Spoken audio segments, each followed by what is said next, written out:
Good afternoon. It's Wednesday, the 19th of April, 2023, just after 1 o'clock. Welcome to UK Column News. Your host today, Mike Robinson, myself, Brian Gerrish, and we're delighted to be joined by Debi Evans, our very own nursing correspondent. So he's got a cunning plan, Mike. Who has? Well, I think we're coming on to Jeremy Hunt, this. yes. But anyway, we're kicking off with inflation here because the headline figure is 10.1%. That's higher than was expected, in inverted commas, because, who was expecting it to come down faster than it has? So it was 10.4% in February, 10.1% in March. What's the main driver for that? We'll come on to that in a second. Here's what Jeremy Hunt had to say. We have a plan, and if we're going to reduce that pressure on families, this financial pressure, it's absolutely essential we stick to the plan and we see it through so that we have inflation this year, as the Prime Minister has promised. Yeah. Would I trust this man? No. But if you look at his lapel there, of course, is he supporting UK? No, or is it for Ukraine? We just don't know, do we? Well, both begin with UK, so there you go. But anyway, let's have a look at the UK compared to other countries. So here is the UK at 10.1%, Italy's on 8.2%, Germany 7.8%, France 6.6%, USA 5.3%. So that's sort of the top five there. But so what are the key drivers? Well, the main driver is food prices. And so if we look at this, food and non-alcoholic beverages, 19.2% in March. That's quite an unbelievable statistic, particularly because wholesale prices have been falling. So farmers are not getting what they have been getting for crops and so on for the next year. But nonetheless, they're not getting as much as they had been. But we're not seeing that appearing on retail prices just yet. I wonder why. Because it's the same problem with energy. So energy prices also falling on the wholesale markets, but that is not happening on the retail markets. So this is inflation for household expenses, and the sort of cyan color there is electricity, gas, and other fuels. And you can see they have come down a little bit, but really it's a bit sort of flat, whereas the wholesale price has come down quite a bit. And it seems that some people pretty reluctant to let go of the profits advantage that they have had from the headline inflation figures, it seems. Yeah, and the blue there giving the big spike for electricity, gas, and other fuels. Yes. So where does that take us? Nurses, Debi, give us an update on what you're seeing in health, whether we've got a health system anymore. Well, sadly, we don't, of course. But yes, good afternoon, everybody. And of course, I've picked up on the nurses' strikes. The nurses now are announcing that they're going to go on strike again. This is from the 30th of April to the 2nd of May. Now, these are only members of the Royal College of Nursing, because actually Unison, members in Unison have voted to accept the offer. So we've got a division here. And I'm really, really disappointed that our colleagues at the Royal College of Nurses, that you voted this way, because this is unprecedented. It will mean that nurses will be walking out of A&E, they'll be walking out of intensive care, and they'll be walking out of critical care and cancer care. So this is absolutely horrific. And as you know, just as that's happening, we've still got patients waiting for A&E. 10% of A&E patients are waiting more than 12 hours, and in some areas more, and Cornwall and Shropshire being amongst the worst. So whilst you've got all of these patients waiting for A&E, I would just like to reassure everyone that if you want to grab literally grab a jab, your spring booster, then there's plenty of availability if you want a booster. In fact, apparently 320,000 people have already booked. So you can't get into hospital, you can't have your procedures, you can't have your operations, you can't have your treatment, you can't get into A&E, but there's plenty of availability with spring booster vaccination. So I just wanted to highlight that. And of course, while we're at it and while we're on the NHS and strikes, the junior doctors are carrying on their strikes. And it seems, like me, and I'm critical of the members of the Royal College of Nursing. I'm sorry, but it wouldn't have happened on my watch. And likewise, Dr. Malcolm Chamberlain, who's a retired GP from Guernsey, is suggesting that perhaps this is too much, the 35%, which is what they're demanding, it's going to have to be at a price. And what might that price be? Could it be the pension? So here we have an NHS that's in absolute crisis. Already Keir Starmer has announced that the NHS is broken, but he says he's going to fix it. I have a feeling that he can't fix it, but I don't know if you gentlemen have got any comments on the NHS being broken at the moment, but with nurses and doctors both going on strike, how does this leave patients? Obviously in a very dangerous place. Debbie, certainly agree with that, because patients have simply disappeared out of the consciousness of the NHS, it seems to me. But I want to comment on what we're seeing happen in the NHS, because what comes out to me is that people have been turned against each other. Instead of having medical teams that are all working for the benefit of the patient, we've got senior people, consultants turned against the junior doctors in the NHS. We've got nurses against the doctors. We've got GPs somewhere in the mix. So this is classic. This is a classic plan, in my opinion. How do you just destroy the NHS? You destroy it from the inside, and you turn people against each other. So it's shocking to watch, but this has all been planned for a very long time. This is not accidental decline. This is an orchestrated breakup of the NHS. That's my opinion, at least. Debbie, I know you're going to come on to private sector involvement in providing cover, NHS care rather, but just want to mention that just literally a couple of minutes before we came on air, somebody sent me through, thanks very much for it, a pamphlet or a leaflet from a doctor's surgery offering guaranteed appointments, 24-hour care, including house visits, if you pay them £100 a month.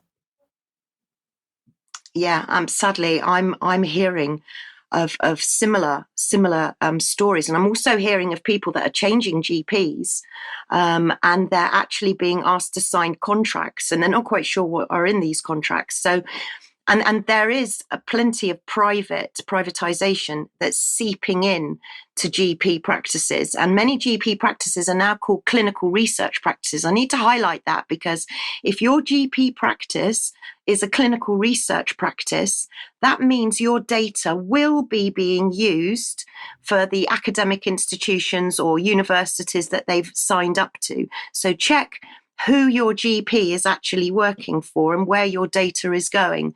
And meanwhile, Rishi Sunak is quite keen to include the private sector. And, he told Conservative Home, you can see the headline there, Sunak backs greater role for private sector in providing NHS care.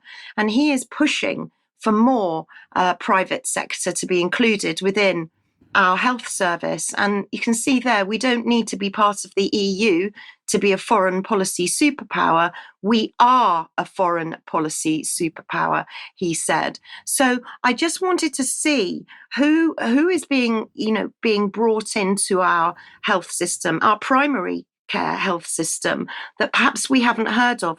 And I discovered a company called Sarah, or Sera possibly, I'm not quite sure how they pronounce it, but you can see there that this company, Sera, and I'll tell you a little bit more about them in a minute, but they're trialing an AI voice assistant to reduce hospital admissions. Now, clearly, this is going to be using AI to track people through their symptoms, asking questions. And the CEO, Dr. Ben Maruthapu, I do apologise for the pronunciation there, said an automated phone call could save a call to emergency services, critical when staff burnout and waiting lists are at an all-time high, by monitoring health deterioration through smart machine learning. So here we go again. We have yet another example of how we're going to bypass A&E, bypass hospitals, and use AI. But then Sarah do much more than just AI, smartphone applications. And I went to look at the digital healthcare hubs that they're rolling out right across the whole of the UK. And so it's kind of like, well, it's called a healthcare startup, but they're going to create 15 digital healthcare hubs across the UK to deliver telehealth and medication services matching the capacity of 1,000 care homes every day. I mean, let that sink in, the capacity of 1,000 care homes every day.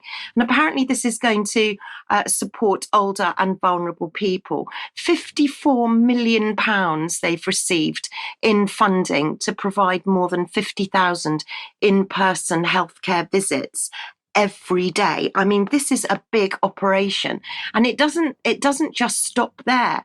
CERA are into plenty of other things. I think I've got a couple more slides on CERA where they're rolling out a new platform, this new smart care platform that you can see here. Apparently it's going to save the NHS millions, but my question is, at what cost? So this national rollout apparently comes after this digital input is all put into this one company called CERA. And when I went to look at them, they call themselves a revolutionizing healthcare transformation company, smart digital technology using AI, of course, machine learning. And it's all about delivering care to people at home. So here we go back to the hospital at home with CERA. And then I thought, well, what are their services exactly? What are they actually saying? So not only do they have the app, but they also have these services that they list as receive care in your own home, repeat medications without the trip to the pharmacy, see a qualified nurse on demand, and telehealth consultations at the touch of a button. And it's aimed to reduce hospitalizations by 52%. So you can see that this is exactly the way that hospital at home is starting to evolve. But when I went to look into who CERA have worked with, I was quite shocked to see the array of names. And you can see there Uber, the NHS, the Department of Health and Social Care, Virgin Atlantic, Pill Sorted, and IBM, to name but a few.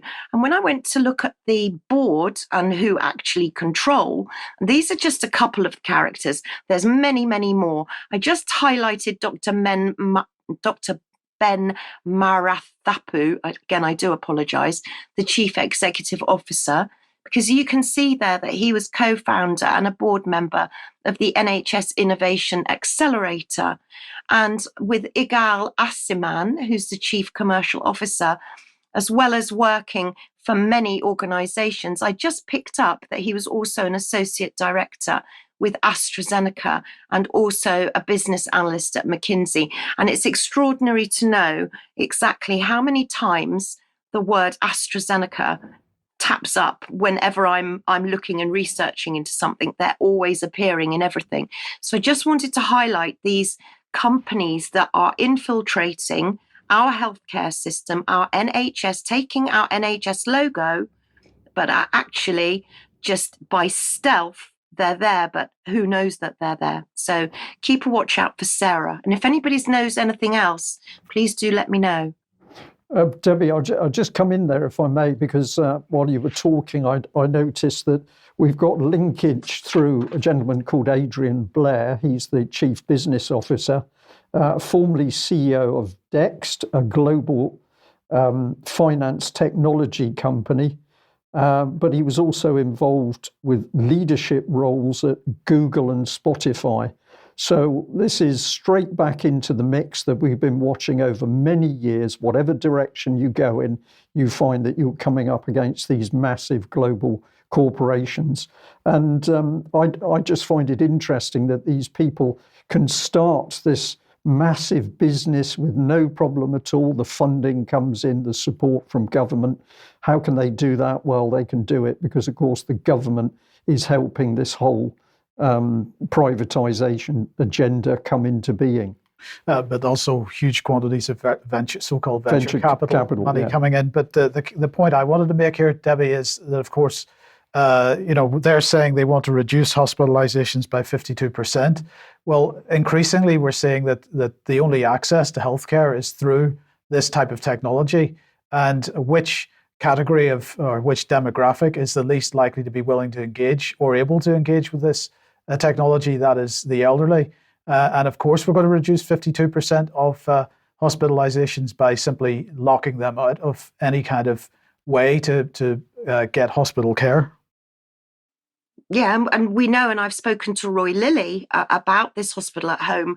And of course, you're right, it is the vulnerable and it is the disabled and it is the elderly, often those groups that have no access to the internet or can't work or operate, aren't tech savvy. So they don't have any access to it at all. And actually, Roy Lilly, as he said, the cost to teach elderly people, some with dementia, but to teach people how to use this technology and to actually provide every single vulnerable person with an iPad and attached to this artificial intelligence and remote nursing is an absolute nightmare, and it's not possible. And he said right from the word go, it's not going to be possible. However, we can clearly see it being rolled out for just those vulnerable types of people, including our elderly. How is somebody with dementia going to operate this kind of technology? They're not. And you're right, it locks everybody out. Yeah. Thank you for that, Debbie. Well, I'll just add this meme, which actually I came across while I was looking at things to do with Ukraine. So its origin, I believe, is Eastern Europe. For people listening in, I'll describe it. So the first flag we see is the Union Jack, and underneath it, it says, "I need stitches." And then a doctor is saying, "Your appointment is in 43 months. Then we've got the US flag, "I need stitches." And the doctor says your bill will be $67,000. And then we have a Canadian flag and "I need stitches." And the doctor simply says, "Have you considered dying?" And I find it fascinating to see how other people are now looking into the West and what the West is becoming. And they are clearly seeing through the veneer that the Western populations are given. Okay, let's move on to online safety bill and the attack on encryption and the attack on privacy online from the British government. Now, this is Threema, who provide a chat app, amongst other things, and they have, amongst others, issued an open letter to the British government regarding the online safety bill. So let's just have a look at what they're saying here. They say, in addition to the EU's so-called chat control law, we mentioned that, I think, on last Friday's UK Column News, there's another European draft legislation that uses child protection as a pretext for full-scale surveillance of chat communication without probable cause. The UK's online safety bill, together with other messaging apps, we take a firm stand against this legislative proposal. We fundamentally reject the online safety bill, they go on to say. But anyway, before I come on to the open letter itself, this was sort of their preamble to it. I just want to remind everybody what Index and Censorship said about this, because they got a barrister's opinion, a legal opinion on this. And they said, if you remember, that the provisions in the online safety bill that would enable state-backed surveillance of private communications contain some of the broadest and most powerful surveillance powers ever proposed in any Western democracy. The fact they didn't put inverted commas around the word democracy, that may have been a typo, but anyway, it means that the UK would be one of the first democracies to place a de facto ban on end-to-end encryption for private messaging apps. So their King's Counsel legal opinion decided that Section 104 of the Online Safety Bill, as it currently stands, those notices enabled by the bill amount to state-mandated surveillance. Ofcom, he said, will have a wider remit on mass surveillance powers of UK citizens than the UK's spy agencies. And it's questionable legality as it currently stands. And there's a failure to protect journalists. And I'll just remind everybody that the SOAS University in London, in their policy briefing from December, made some of the same points. So coming back to the open letter published yesterday, it says, as currently drafted, the bill could break end-to-end encryption, opening the door to routine, general and indiscriminate surveillance of personal messages of friends, family members, employees, executives, journalists, human rights activists, and even politicians themselves, which would fundamentally undermine everyone's ability to communicate securely. Now, I'll just make the point that the British government has a reputation on this. If you remember back to January, early February, this article from the UK column, we covered this on the news programme as well, the unlawful pandemic deployment of 77th Brigade.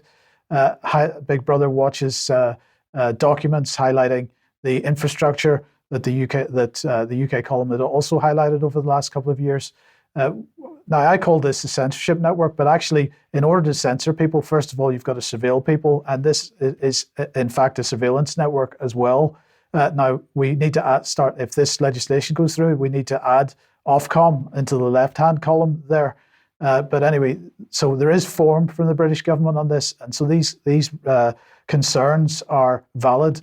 Anyway, getting back to the open letter, global providers of end-to-end encrypted products and services cannot weaken the security of their products and services to suit individual governments. There cannot be a, quote, British internet or a version of end-to-end encryption that is specific to the UK. The UK government must urgently rethink the bill, revising it to encourage companies to offer more privacy and security to its residents, not less. And that's the key point. They go on to say weakening encryption, undermining privacy, and introducing the mass surveillance of people's private communications is not the way forward. And the signatories to this are from Element, from Session, from Signal, from Threema, from Viber, from WhatsApp, and from Wire, all providing end-to-end encrypted messaging apps. I think their concerns are extremely valid. And honestly, if people aren't already campaigning on this issue, they need to be, because this bill, as everybody knows, if they've been watching this programme, is at committee stage in the House of Lords. It'll head back to the Commons in the not too distant future, and then it'll become legislation, at least, unless it's stopped. Yeah, I'm going to say, for viewers and listeners, this is a dictatorship. It was installing itself by stealth, but now they're in a bit of a rush, and more elements of the plan are coming up to the surface. But it's a dictatorship, there's no question about it. And we've used the term a government of occupation. This seems to fit very well to what we see here in UK. And of course, this same system is installing itself in other Western countries. Okay, if you like what the UK column does and you'd like to support us, please head over to community.ukcolumn.org. Membership would be very welcome, very much needed. You could pick something up at the UK column shop, but please do share any material you find on the various platforms, including ukcolumn.org itself and ukcolumnextracts.co.uk. Okay, thanks for that, Mike. Well, let's have a look at some emails that have come through to the UK column. This one in reference to a conference in Stavanger in Norway. A lady says, Mina says, this is just information about a conference that was held in Norway on the 15th of April, a few days ago. I couldn't attend, but I've watched live stream. So it says, you know the things that are happening more and more in many other countries, and gladly Norway is also slowly getting engaged. So we're saying Norway's waking up as well. The conference was fantastic and very interesting. It states it's 9 hours long, but a lot of it is coffee breaks, lunch breaks, etc. Andrew Bridgen was also a guest speaker, and his part starts 6 hours, 15 minutes and 34 seconds. So this was a thank you for what we're doing from a follower in Norway, but they were also saying that people are now starting to pay attention in Norway itself. I'll just mention that some of the Doctors for COVID Ethics people were there, and the feedback on Andrew Bridgen was extremely positive. Excellent, okay. And we've also got this one, which is feedback directly on the Andrew Bridgen interview. So David says, hi, Josie, thank you for your reply. A fantastic interview with Andrew Bridgen yesterday. And quite frankly, the fact he's in the position he is extremely disturbing. The fact he looked to UK column to provide the truth in these matters is testament to the growing awareness of the service UKC provides, particularly a blazing light in these otherwise very dark times. So thank you very much for that, David. I've got another one here. Dear Josie, just to say a big thank you to Brian for his interview with Andrew Bridgen today. It was really helpful. And yes, please come back again. Quite despicable what's been going on and the blatant denial of our MPs across the House. Well done, Andrew. He should be given a medal for standing up for the truth. And that's kind regards, Claire. And this one, a bit more detail. I'm putting it up just to really show that it's here. We'll try and do a little bit more on this, but Simon sent in the fact that he'd actually challenged the BBC about how Andrew Bridgen was being treated. And of course, what came back from the BBC was their dismissal of any concerns. So they're defending Antisocial, a weekly Radio 4 programme that looks at an issue. And it says in the edition broadcast on the 24th of March, we looked at online censorship. As the presenter, Adam Fleming, reflected, some opinions being censored online while others aren't. But the whole point of this was that Andrew Bridgen also took a hit in this programme. But we'll look into this in a little bit more detail for you. I noticed that Simon mentions that Full Fact has been attacking Andrew Bridgen quite a lot. We'll have more on that in a few minutes. So the interview did go out at 1 p.m. yesterday. That video is archived on the front page of the UK Column website at the moment. If you haven't seen it yet, please go and have a look. And then tomorrow at 1 p.m, David Scott will be speaking to Angela Lewis-Wright, who's the interim leader of the Freedom Alliance. So that should be an interesting discussion as well. Excellent. Okay, well, another reminder of the online live stream for AV on smart cities and surveillance agenda. So that's 23rd.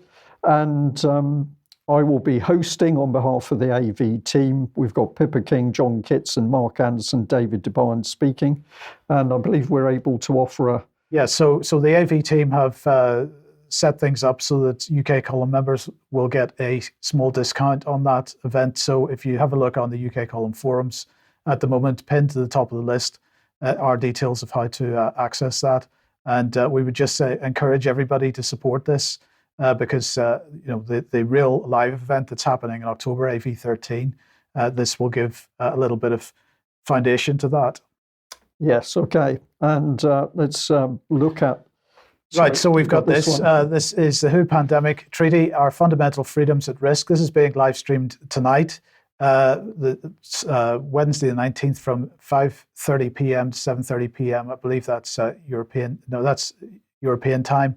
And it's being live streamed from the European Parliament website. We will have the link to that in the show notes below the video this afternoon. But if you search for the WHO Pandemic Treaty, Our Fundamental Freedoms at Risk, the speakers are Dr. Sylvia Brent, David Bell, Philip Cruz, and Wolfgang Wodarg. Okay, where does that take us? It takes us to Debi. You've got a video clip here, Debi, which you wanted us to play out. Do you want to comment beforehand?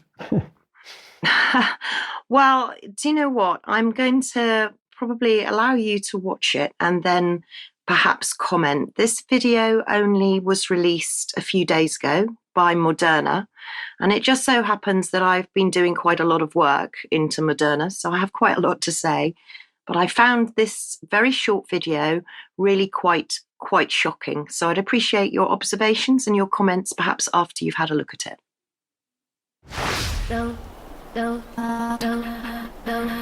This is a piece of string, a strand.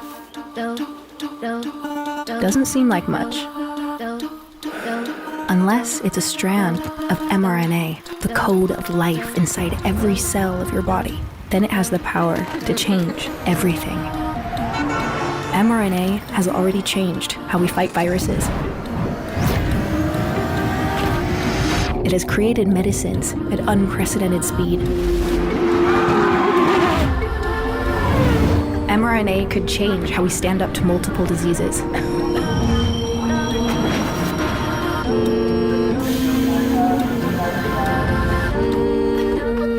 From the widespread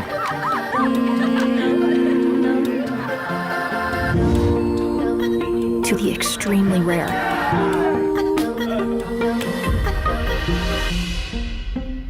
It could even individualize how we approach cancer.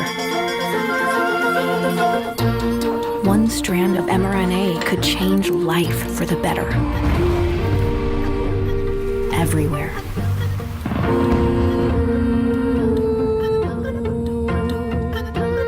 And the company that's getting us there, Moderna, this changes everything. So I've got quite a lot to say about it, but I'd welcome your comments first because I'm simply breathless. mRNA technology is here to stay, and the title of the video was mRNA Age. So the age of mRNA. Do you have any initial comments, gentlemen? Well, my initial comment would be the comment in the video that mRNA will change life for the better. Of course, many people will view that statement to mean life for everybody will get better as a result, but maybe they want to change life in other ways. I'm just going to throw that out as a throwaway comment. Yeah, my reaction is, one, it's actually a horror film. If you think it through, that unknown individuals think they are going to change the whole of life. They have the scientific knowledge, they have the morality, they have love in their hearts. They're going to change the whole world. And it's presented in a cartoon way. So this is, you are the children. We are going to look after you. Just follow what we're presenting and you will be all right. It's incredibly dark and sinister, this stuff. It is, and there's a lot of symbology, and I'm sure a lot of people, when they go and look at that video, or maybe they're probably screaming at the screens now because they've seen a lot of symbology in it. But what I wanted to make an observation was that if you look at that video again, you'll only see maybe two at most, but one slightly older person. In that video, it was all children, all young people, and there was a pregnant mum as well in that video. Now, Moderna are defining themselves as an mRNA software program.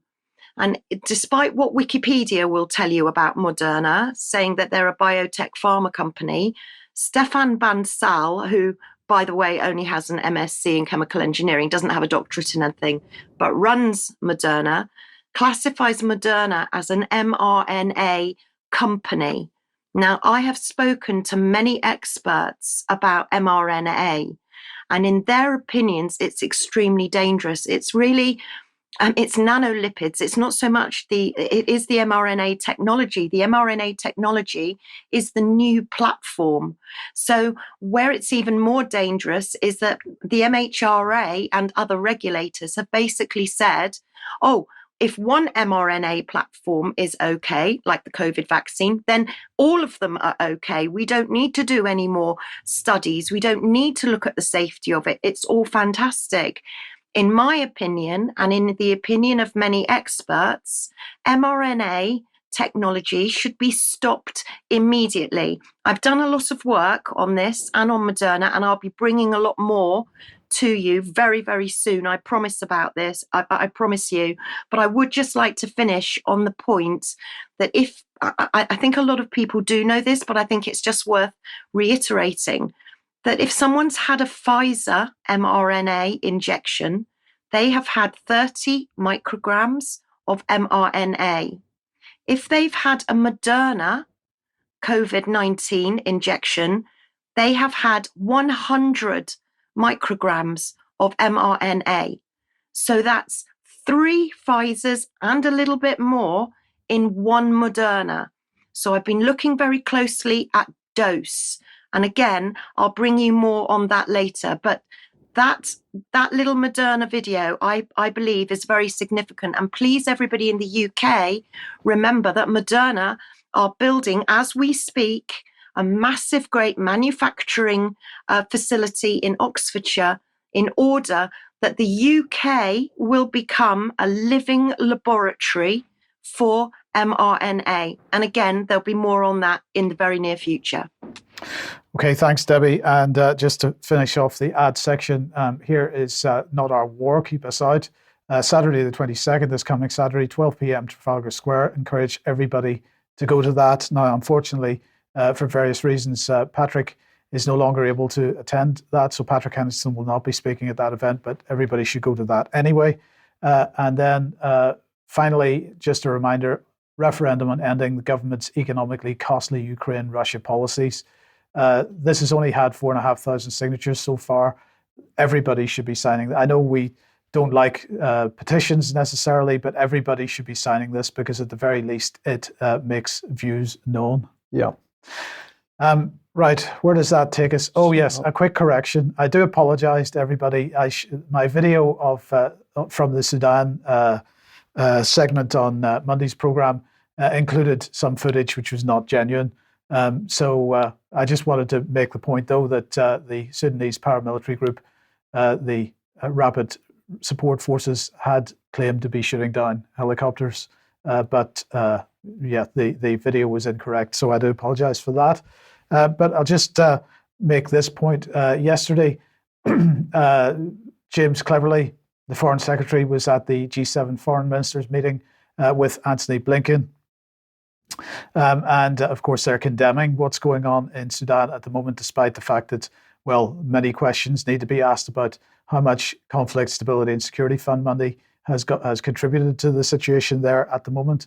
But Blinken pushed this out on Twitter yesterday, saying, in today's G7 sessions, we discussed the risk of unsustainable debt in Africa, Wagner's nefarious influence in Africa, and the importance of supporting partners in reaching sustained peace. We agreed that a nuclear war cannot be won and must never be fought, is how he ended the tweet. But on Monday's program, I was certainly asking the question, did this situation in Sudan kick off because the Sudanese government had decided to permit the Russian naval fleet to be based in Sudan port? And certainly Blinken gives us a hint there because they are clearly extremely concerned about Wagner Group and their activities in that part of the world. Yeah, and of course we reported many years ago on the fact that Africa was going to increasingly become an interest for the European Union and its power base. And of course, the Americans are going to be in there because they wouldn't want anybody else to be in there first. Well, let's have a look at what's happening in Ukraine. And I have a section of video here. I do not know who has produced this video. If anybody watching recognises it and can let me know, then we will give full credit to the individual that's produced it. However, it does provide a very easy to understand time clip of how the Russians approach their battle for Bakhmut. And let's play it. And it has got a narration to it, so you can listen in at the same time. But for anybody who thinks that the fighting out in Ukraine has sort of stagnated and those Russians don't know what they're doing, just have a look at this little clip. With Bakhmut consisting of many buildings, the only way to take it was to encircle it and cut the supply lines to the city. But this was easier said than done because the city itself was surrounded by considerable urban terrain. The way west of the city was blocked off by the town of Chasiv Yar and the village of Ivanivska. To the northeast of Bakhmut, the urban area extended through Krasna Hora and Soledar towards Bakhmutska and Yakovlevka. So in order to encircle Bakhmut, the Russians would have to overcome good defensive terrain. The Russian offensive began in mid-December. We will first look at the attack from the south. During the first 4 weeks of the offensive from mid-December to mid-January, the Russian progress here was slow. During late January and early February, they advanced up to Ivanivska, then their attack was completely stopped by the Ukrainian forces. The progress of this attack was underwhelming, but it still had distracted the Ukrainian forces long enough that the Russians had been able to make large progress with their northern attack. This is how it went. During the third week of December, the Russians took the Ukrainian strongpoint of Yakovlevka. During the last part of the month, they expanded their positions and also assaulted Bakhmutska, which fell to them during the first week of January. Then the Russians approached the town of Soledar from two sides. During the second week of January, they captured the eastern part of the town, and during the third week, they took the rest of it. By that time, they had reached the Bakhmutka river. Now, their last obstacle was the urban area of Krasna Hora. In the last part of January, the Russians crossed the Bakhmutka river near Soledar and occupied the heights overlooking Krasna Hora. During the first week of February, they moved out to outflank the Krasna Hora position and by the third week of the month had captured it. This made the Ukrainians retreat from the eastern part of Bakhmut to shorten their defensive line. Then the Russians seemed to advance west in an attempt to cut off the Ukrainian supply lines into Bakhmut. During the rest of February, they made these gains. During the first week of March, they advanced some more. But it seems like then their focus was changed to attacking Bakhmut directly. During the second week of March, they gained this territory, and this is what the front line looks like at the end of the fourth week of March, around the time of this video being finished. So a very clear little video there, which really gives you some idea of the scale of the fighting on both sides, but also the Russians' approach to what they're doing. So the West's comments that Russia is incompetent on the battlefield, they're fighting with spades, they don't know what they're doing. Clearly, this was very well thought out approach on the battlefield. But where does it take us? It takes us to the fact that the Russians at the moment are still very happy that the Ukrainians are throwing more and more resources into the remnants of the occupied territory inside Bakhmut. And if we can bring this slide up on screen, where we can see here a mass of Ukrainian military flags or markers showing the units in the last part of the city. Reports now are pretty unified on saying that the Ukrainians have brought about 100,000 troops into the Bakhmut conflict. That doesn't mean to say they've all been brought into the city. They've been brought into the city and surrounding areas to form a second line of defence, but with no air cover, no missile systems, anti-air missile systems left of their own. The Ukrainian troops are now vulnerable to Russian air attack, and the Russians are using some very large-scale airdrop bombs, which means that the slaughter is now increasing. If we just bring in this inset map here, this actually shows the remaining portion for Ukraine. That's in the yellowy green colour on the left. And essentially, Ukraine holds about 10% of the city, with a remaining 8%, which is still no man's land in the west. But the fighting still goes on at a time when all nations, we believe, should be calling for a ceasefire to stop the slaughter and the carnage. And if we go to the other fortified town, this is Avdiivka. This is the second most important stronghold after Bakhmut, and it's the area from which the Ukrainians have consistently shelled Donetsk and civilian targets. Well, this is also surrounded by the Russians, if we just bring in some markers to show what's actually going on here. But of course, the other thing, as this horrible battle continues, so does the Ukrainian shelling of largely civilian areas inside the Russian-controlled territory. And over the weekend, which was the Orthodox Easter weekend, for whatever reason, Ukraine was shelling, rocketing churches as well as other civilian infrastructure. So truly horrible.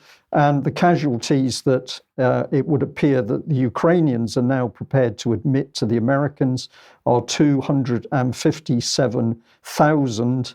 And that would mean, if it's correct, many think it's still an underestimate, that there's going to be at least five times that number of wounded men. So men with severe injuries for life or minor wounds.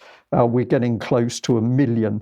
So this is the devastation of Ukraine. And of course, it can only have happened with the full connivance and support of the West and the arms that the US, UK, NATO and the European Union are pouring in. Meanwhile, let's have a look at how the BBC is approaching life. And I've said this many times, so I laugh at myself. Each time I think the BBC has done it, they come up with something better. So here's the headline: Ukraine war, the Russian ships accused of North Sea sabotage. But the headline is, this is the Ukraine war. So what's really going on here? This is an attack on the public mind. This is BBC disinformation. I'm calling it fear porn because it's all about fear. And this is a remarkable piece of reporting. Just before we move on, Brian, I just want to take that off screen again for a second.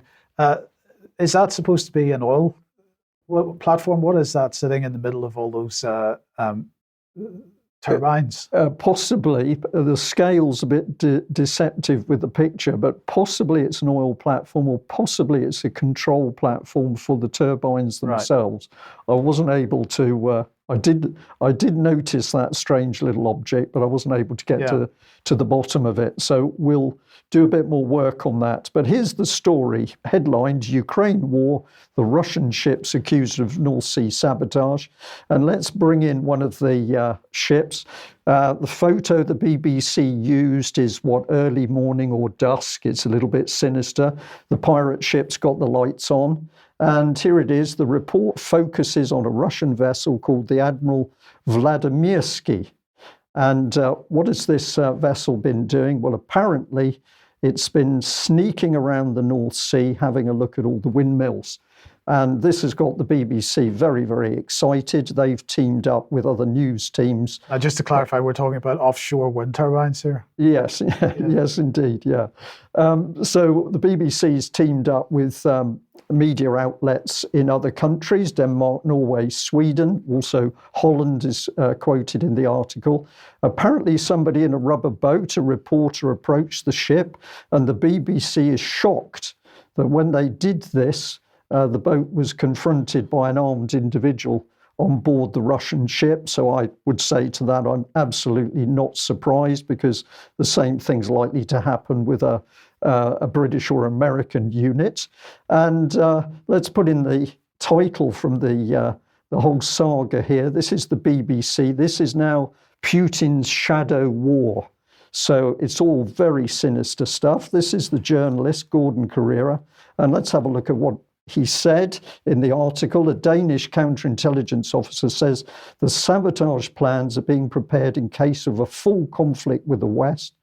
Well, the head of Norwegian intelligence told the broadcasters, that's the group, the program was considered highly important for Russia and was controlled directly from Moscow. Do you get the passion in there? Yes, but told the broadcasters, that's the group. So this is the rapid response mechanism at work. We decide what our narrative is. It becomes a common narrative across all broadcasters in the G7, and away we go. Away we go. Thank you for that, Mike. So let's pop in this, because I can say with confidence here that both NATO, the US, NATO, UK and Russia have had sabotage plans in place during the Cold War. And since those days, Gordon Carrera, there is nothing new here. So this is just regurgitating something for to spin a line. The broadcasters say they've analysed intercepted Russian communications, which indicate so-called ghost ships sailing in Nordic waters, which have turned off the transmitters so as not to reveal their locations. This could have been written from the mind of a 14-year-old who wanted to do a little bit of a spooky spy story, but it's nonsense. Are we really saying that broadcasters have analysed Russian communications? Were the military and intel services not capable of this? Or I'm going to suggest it's more likely that BBC monitoring, which is an arm of British intelligence, would have been at work here. So this is a beautifully spun story. Let's carry on through. The report focuses on the Russian vessel called Admiral Vladimirsky. Officially, this is an expeditionary oceanographic ship or underwater research vessel, but the report alleges that it is in fact a Russian spy ship. Again, there's nothing new here. This is Cold War routine, which has continued since the Cold War. Any vessel getting near the coast of Russia would be used by the Americans and the British to spy. That's the nature of the game. Here we are. The documentary uses an anonymous former UK Royal Navy expert to track the movements of the vessel in the vicinity of 7 wind farms off the coast of the UK and the Netherlands on one mission. And if we put a bit of comment in this, I'm fascinated as to why the UK Royal Navy expert would need to be anonymous. I would say stand up and be counted. But of course, by saying it's anonymous, the BBC can up the spookery and the sinister nature of what's happening. So he said, we saw in recent months Russian actors try to uncover how the energy system works in the North Sea. It's the first time we've seen this. So Gordon Carrera putting there the quote from General Jan Swillens, the head of Dutch military intelligence. And I find it incredible that the BBC thinks the Russians have watched this whole infrastructure built, but they've only taken until now to come and work out what's in place and how it works. This is nonsense by the BBC. And he then says this: reconnaissance of sensitive sites is not unusual, and Western countries will likely be carrying out similar activity against Russia. The intention is likely to have a series of options available should a conflict escalate. Apologies, got a little bit of editing text in there. But now he has admitted that this is normal. So he puts a headline of Ukraine. He's getting people to think of the war in Ukraine. He's talking about Russian sabotage. He calls it Putin's shadow war. And then 2/3 of the way through the article, he tells you it's all normal. This is outrageous. And there can only be one agenda here, which is to increase fear, alarm, and distress in the public mind. But you get another clue as to what this man's really about, because if you go to his Twitter page, his header is Russians Among Us, sleeper cells, ghost stories, and the hunt for Putin spies. And he's selling his book. So is this factual reporting by the BBC, or is this hype to sell a book? I just think this is utterly disgraceful by the BBC, and they should be held to full account by the whole population of UK. Disgraceful stuff. Did he mention that our early warning radar on the East Coast doesn't work because of all these wind farms? No, he didn't actually. He didn't. Okay. Well, look, apologies. We had one more little ad that we didn't put in the ad section, so let's bring it on screen now, because apologies to David for this, but Scottish Vaccine Injury Group Unite rally taking place on Saturday at 1 p.m, Buchanan Gallery steps, with a number of guest speakers, including Dr. Kat Lindley, Mark Sharman, Dr. Asim Malhotra, and so on. So do get along to that if you're in Glasgow. So let's come back to the UK then, and well, not going so well for certain French journalists. So let's put this on screen. This is Ernest Moret, who works for what's described in the mainstream press as a radical left-wing publication called Édition La Fabrique. And he was detained by British police, arriving at St Pancras station from Paris on Monday evening. He was coming to the UK to take part in the London Book Fair. So he was alleged to be in possession of, or at least the police wanted to know if he was in possession of terrorist material or had engaged in any terrorist activity. He was stopped under Schedule 7 of the Terrorism Act 2000 by counter-terrorism officers who demanded that he disclose the passcodes to his phones and to his computer, and he was refused to do that. So he was eventually arrested on Tuesday. Now, what is Section 7, Schedule 7? Sorry, let's have a look. So this was, I've just chosen this review of the operation of Schedule 7 that the Home Office published in 2012 because it describes it. So let's bring it on screen. It says Section 7 of the Terrorism Act is a national security port and border power. It enables an examining officer to stop, search, question, and detain a person traveling through a port, airport, or the border area. This is to determine whether that person is or has been involved in the commission, preparation, or instigation of acts of terrorism. Stopping an individual does not necessarily mean that the officer believes the person is a terrorist. An examining officer may require a person to answer questions or provide certain documents. If a person refuses to cooperate with the examination, they can be detained by the examining officer for a maximum of 9 hours. Most examinations, over 97%, last under an hour. Fewer than 3 people in every 10,000 are examined as they pass through UK borders. An examining officer may also search a person or anything they have with them. A failure to comply with requests made by the examining officer may be considered an offence under the Act. So anyway, he was held for 6 hours eventually, and then was released on bail. Now, this, of course, is very similar to what happened to Vanessa Bailey the last time she came to the UK. She was also held for 6 hours, and they also attempted to get access to phones and so on. But in this case, he refused to give any information. And of course, you have no right to remain silent under those circumstances in this country. Here's a statement from the publication itself on the arrest of Ernest Murray. The police officer claimed that Ernest had participated in demonstrations in France as a justification for this act. So in other words, he was stopped by the anti-terrorism police because he took part in the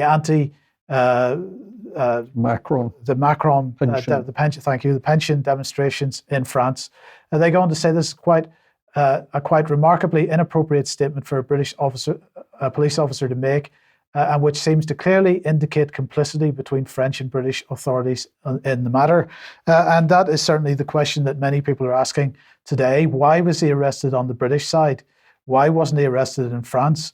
If there was a concern that this person was some kind of terrorist or involved in terrorism in any way. I think that's a very good question that does need to be answered. Yeah, but of course the collusion between the police and the security services, both sides of the border, is absolute, unless, of course, you're going to come in as an illegal immigrant, in which case they seem unable to secure the borders. So we've got another angle to examine this one on, Mike. Let's come back to Andrew Bridgen. And Full Fact was attacking him this morning. Andrew Bridgen MP shared a document supposedly showing a list of communist rules for revolution written in 1919. This list has been circulating for more than half a century, but is widely been labelled a hoax. Okay, so let's have a look at the Bridgen tweet. Here it is. These rules were written in 1919. He said, over 100 years later, people have intrinsically not changed that much. We should all read and study this. It must be resisted at all costs. Now, Bridgen hasn't said that this is factual, or he hasn't said exactly where it came from. He's just said that it was published, which it was. Now, Full Fact, of course, is correct to say that this is fake in the sense that it's not related to communism as such. But I think it's worthwhile just looking at the text of this and considering what was the point that Andrew Bridgen was actually trying to make here. So let's bring this back on screen and we'll zoom in on this. So Communist Rules for Revolution, it says in May 1919 at Dusseldorf, Germany, Allied forces captured a very significant document, Communist Rules for Revolution. As you read these rules now 50 years later, keep in mind what you're reading and hearing every day via news media. And so number A says, corrupt the young, get them away from religion, get them interested in sex, make them superficial, destroy their ruggedness. B, get control of all means of publicity, thereby, 1, get people's minds off their government by focusing their attention on athletics, sexy books, and plays and other trivialities. Divide the people into hostile groups by constantly harping on controversial matters of no importance. Destroy the people's faith in their natural leaders by holding the latter up for contempt, ridicule, and so on. Always preach true democracy, but seize power as fast and ruthlessly as possible. By encouraging governmental extravagance, destroy the credit, produce fear of inflation with rising prices and general discontent. Promote unnecessary strikes in vital industries, encourage civil disorders, and foster a lenient and soft attitude on the part of government towards such disorders. And finally, number 7, by specious argument, cause the breakdown of all moral values, honesty and sobriety. And number C, then, cause the registration of all firearms in some pretext with a view to confiscating them and leaving the population hapless. So I'm going to say, I don't think it matters the genuineness of this document. I think what matters is the content of this document. And so Full Fact, by attacking Andrew Bridgen in this way, is trying to distract from the content of this document. And I think his point is absolutely valid. People should be reading this document, considering what it says, comparing it to what's going on in the world today, and really having a serious discussion asking how about that's it. come about. Yes. Yeah. Okay, are we back to Debi? Yes, by all means. All eyes on the WHO. And, referring back to Andrew Bridgen, I would just like to say that if anybody doesn't know, Andrew Bridgen was speaking at, I believe it was a select committee yesterday on pandemic preparedness and the WHO. And if anybody wants to go and watch that, it's on his YouTube and it's also on his Twitter. But it was very, very powerful. And I was very impressed. But that said, we're all looking at the WHO and the Pandemic Preparedness Treaty. And of course, Mark Anderson and James Roguski have been doing a lot of reporting. I interviewed James Roguski with regards to that. And we've also featured the UK petition But whilst we're looking at the WHO, let's just cast our eyes back to the United Nations. It doesn't take long before you suddenly see that the New American only a few days ago published this article which says that the United Nations seeks to strengthen global governance during emergencies, which always sounds rather suspicious. When you read on, it says the United Nations released a policy brief last month proposing an emergency platform or set of protocols that would automatically activated in response to global shocks such as future pandemic, an economic crisis, or even an outer space event that creates severe worldwide disruptions. Now, this whole announcement was made from, and I might be throw it back to Brian in a minute for this, because the policy document that it came from is called Our Common Agenda. And this is a document that's entitled Strengthening the International Response to Complex Global Shocks, an Emergency Platform. So this common agenda was only published in March 2023, and it's basically discussing how to deal with global shocks. So what actually constitutes a global shock? I had a little bit more of a look into this document, and I've just snatched a couple of slides to show you that the diagram on the left is the complex global shocks. So those include major climatic events, future pandemic risks, event involving biological agents, disruption to global flows of goods or people, cyberspace digital connectivity disruption, major event in outer space, an unforeseen black swan event. So those are the complex global shocks that perhaps we're all to prepare for. And then on the right, you can see the principles of the emergency platform and what the emergency platform actually does. So you can see there that it's meant to strengthen coordination, be flexible and agile, inclusive and multi-stakeholder. And this document is very in-depth. And when I found, there's another diagram that I'll highlight too, which talks about the impact. So what is the impact of global shocks on, of course, the sustainable development goals? It all comes back to those. And here we've got, and I'm sorry they're not quite pasted in order, but you've got 17 points there of shocks, and some of them, just to highlight, you can freeze the screen and maybe look at them in more depth, but some of them are zero hunger, quality education, gender equality, reduced inequalities, climate action, life on land, peace, justice, strong institutions. So these are all the things that are being highlighted in this document. And I just wanted people to know that the United Nations quite clearly are preparing for every eventuality, including pandemics. So whilst many people have their eyes quite rightly on the WHO, perhaps we might like to just keep our eyes firmly on the UN as well. Which brings me back nicely to home. Are we going back to the new accessory, perhaps you might want to call it? I always thought, as a nurse, an air ring was a device that people with piles sometimes sat on. But no, apparently not. The new air ring is the latest must-have. Now, shockingly, I showed this to a few young people and they were wowed by it. They thought it was amazing. It looked pretty. It's called Elegant, and it's meant to deliver purified air to the wearer. I mean, honestly, I've got a couple of screenshots of it, but I think perhaps it might be best just to go straight to a little video clip that I've got, which will tell you all you need to know about the airing and what's coming up, what we can buy now. Oh, it works for 8 hours, by the way. Have a little look.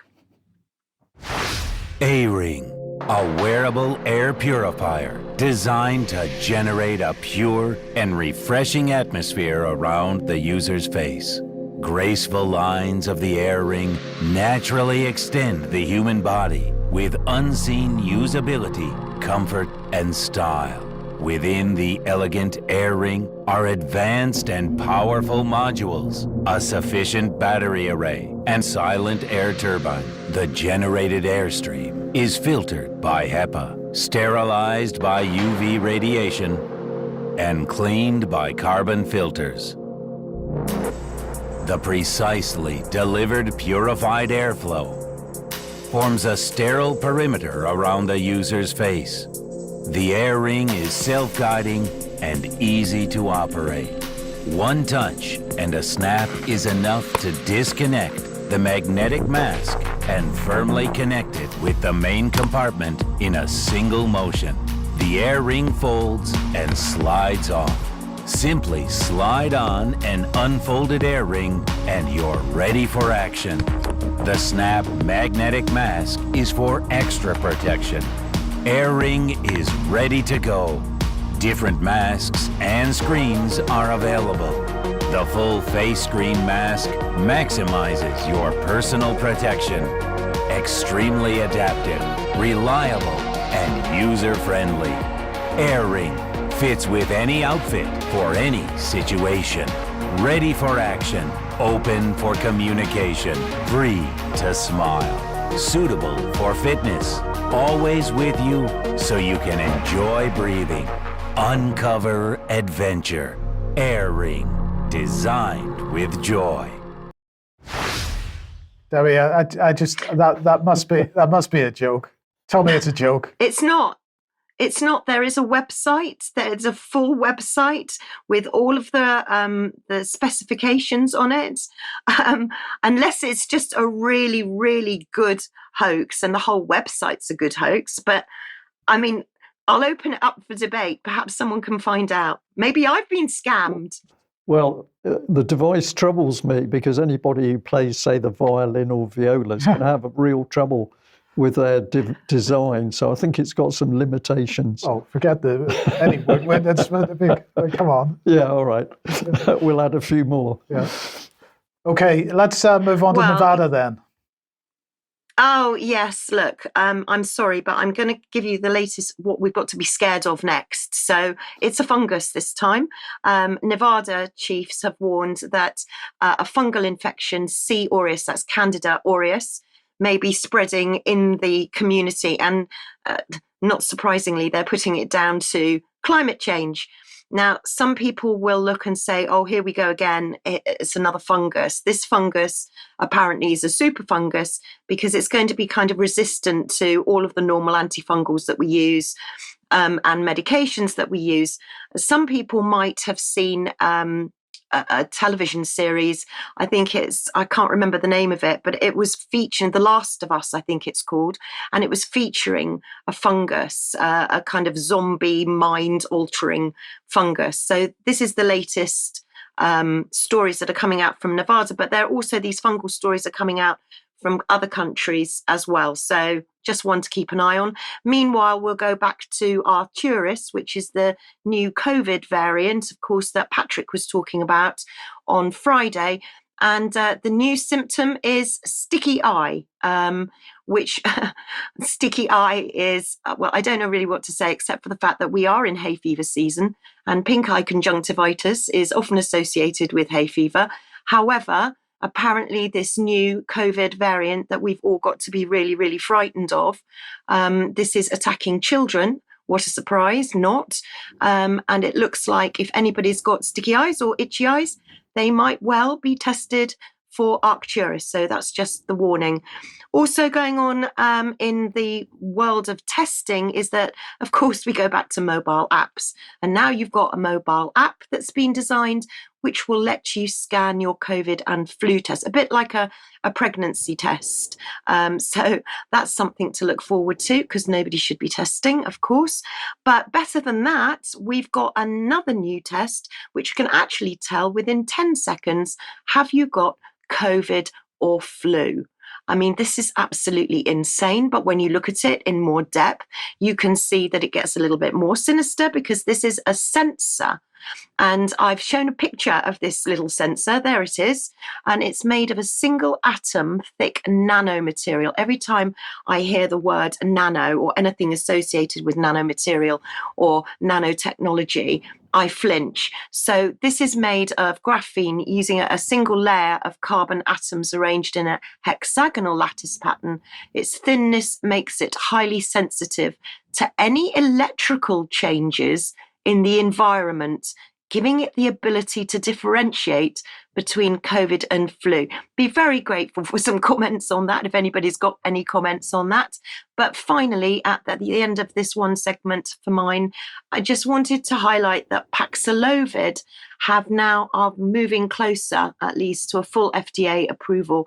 And we've talked many times about Paxlovid from Pfizer and the dangers, and June Rain was talking about the serious adverse reactions, and they're very serious. So the fact that this drug is moving closer to a full FDA approval is terrifying. But on the flip side, I would like to just thank Cheryl Granger very quickly for letting me know today that the FDA are actually no longer authorizing the monovalent vaccine in Pfizer or Moderna in the USA. And the authorization has been removed completely. That's not to say that's good in one way, because in another way, what they've done is tried to simplify the system by only authorizing the bivalent. So now it's only the bivalent vaccine that's available and authorized in the USA by the FDA. Well, what did we say? Well, you said the key bit, that fear, and more fear is the agenda, and of course, seeing through that fear is a big part of standing up against what's coming through. Now we're going to finish back on the subject of Ukraine, but this was an astonishing little report from the Atlantic Council about Zelensky, and here's the headline: Zelensky wants Ukraine to be a big Israel. Here's the roadmap. So think about the carnage on the battlefield to date, the huge number of men and women who are dying on the battlefields out there. But apparently where Zelensky is heading is to create a new big Israel. Now, in this Atlantic Council article, it links through to Haaretz, and this is the Haaretz headline. Zelensky says post-war Ukraine will emulate Israel. It won't be liberal European. Soldiers in cinemas, supermarkets, and people with weapons is Ukraine's future, Zelensky tells reporters, as the country's leaders begin to imagine what a precariously post-war Ukraine might look like. So this is very, very dark stuff. I can't give you more from Haaretz because it was goes behind a paywall. But if we jump back to what was actually said, I see the future for Ukraine as a big Israel. That was Zelensky. Apologies that's not at the bottom of the slide. Gone are hopes for an absolutely liberal state, replaced by the likely reality of armed defence forces patrolling movie theatres and supermarkets. I'm confident that our security will be the number one issue over the next 10 years. So this is quite an incredible statement. What exactly is being built in Ukraine? Is this simply out the head of Zelensky, or is this out of the head of US, UK and NATO sources? So if we have a look at detail at the Atlantic Council, what are the big ideas for Zelensky to consider? Security first. Every Israeli government promises first and foremost that it will deliver security, and it knows it will be judged on this pledge. Ordinary citizens, not just politicians, pay close attention to security threats, both across borders and from internal sources. And many of the public are going to choose who they elect by this metric alone. So you're going to vote for security which I think many people would say is actually violence. The whole population plays a role. The Israeli model goes further than Zelensky's vision of security services deployed to civilian spaces. Most young Israeli adults serve in the military, and many are employed in security-related professions following their service. A common purpose unites the citizenry, making them ready to endure shared sacrifice. So this is giving us a picture of something that's really quite incredible in my mind. Zelensky is putting forward that Ukraine is going to stay a militarized state, is what we're being shown here. Self-defense is the only way. If there's any single principle that animates Israel's security doctrine, it's that Israel will defend itself by itself and rely on no other country to fight its battles. The tragedies of Jewish history have embedded that lesson deep in the nation's soul. Ukraine's own trauma, forced to fight alone against a larger aggressor, reinforces a similar conclusion. Don't depend on the guarantees of others. Well, there's some irony in that statement, Mike, because of course Zelensky absolutely is dependent on the guarantees of others and has been burnt as a result. It says maintain active defence partnerships. Self-defence doesn't mean isolation. And it says that Ukraine will probably not join NATO anytime soon, but it can deepen security partnerships with alliance members and receive aid, weaponry, intelligence and training to bolster its self-defense. So all good stuff to building this draconian state. Intelligence dominance. From its early days, Israel has invested deeply in its intelligence capabilities to ensure that it has the means to detect and deter its enemies. Ukraine will need to upgrade its intelligence services to compete against Russian capabilities and to ensure it's prepared to prevent and repulse Russian attacks. Technology is key. Although it relies on US assistance, Israel also chooses homegrown technology solutions for many of its greatest challenges: multi-layer rocket, missile defenses, counter-drone systems, tunnel detection. These are all great ideas, apparently, and Ukraine needs to get on board with them and build an innovation ecosystem. The training many Israelis receive in high-tech innovation in the military contributes to a civilian innovation ecosystem, which in turn promotes the development of new security technologies. Ukraine has no lack of talented coders and engineers, many of whom are employed by Israeli startups. This gets better as you read through it, Mike. Encouraging the free flow of talent and ideas between the civilian and security innovation spaces will pay long-term security and economic dividends. Maintain the democratic institutions.